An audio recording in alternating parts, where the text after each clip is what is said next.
Assalamualaikum. Ini kita bagi tajuk untuk pemberita hari ni. Sebagai yang keselamatan dalam negeri, pasal tajuk berita benda yang nak buat dengan tajuk berita. Yang budak Janizam ni, Lieutenant Zana ni mati konon-kononnya. Kawan tu bukan polis. Keluar Lieutenant Zana tu, keluar gambar Zanani tu. Zanani duduk hidup lagi tu. Zanani tu duduk hidup lagi.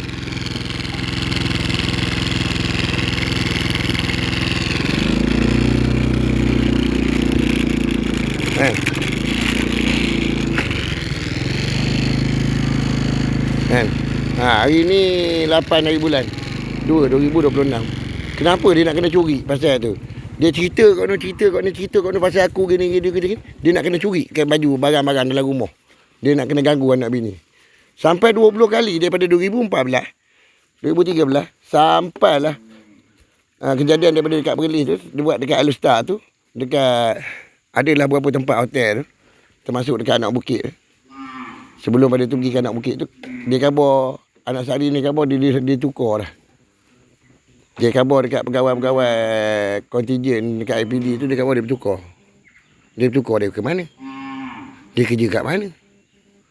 Persoalan dia kerja dekat mana, dia bertugas dekat mana, dia nak tukar ke mana? Dia khabar tukar ke Pahang. Dia kerja dekat IPD. Ya je dia kerja dekat IPD. Kalau dia kerja bertukar kat IPD, kenapa dia nak memunggah barang aku? Persoalan dia, kenapa dia nak memunggah barang aku? Konon-kononnya keluar surat tukar balik ke Pahang.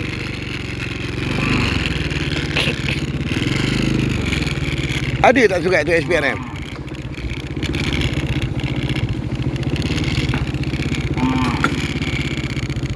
Ada tak? Aku rasa tuan perisikan SPRM ni ada jumpa surat tu. Yang surat yang daripada Balai Polis Gambang ni, Sarjan Polis Gambang. Aku rasa dia orang ada surat tu. Nama siapa?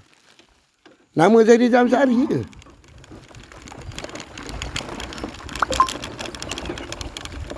Nama Zaidi Zamsari ke? Macam mana nama saya dekat situ?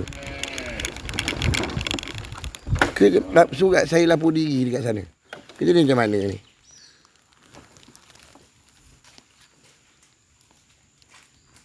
Apa sebenarnya dengan Zaidi Zamsari ni dia nak tunjuk dekat situ?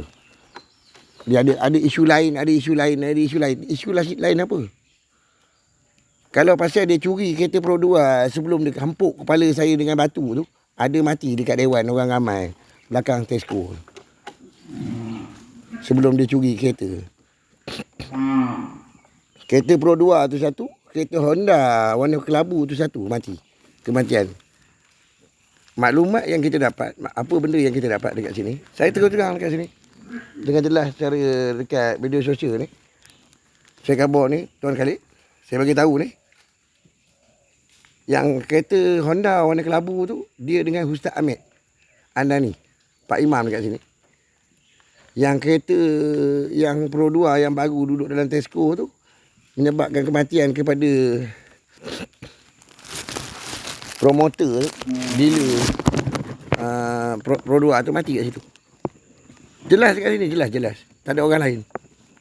Terima tu.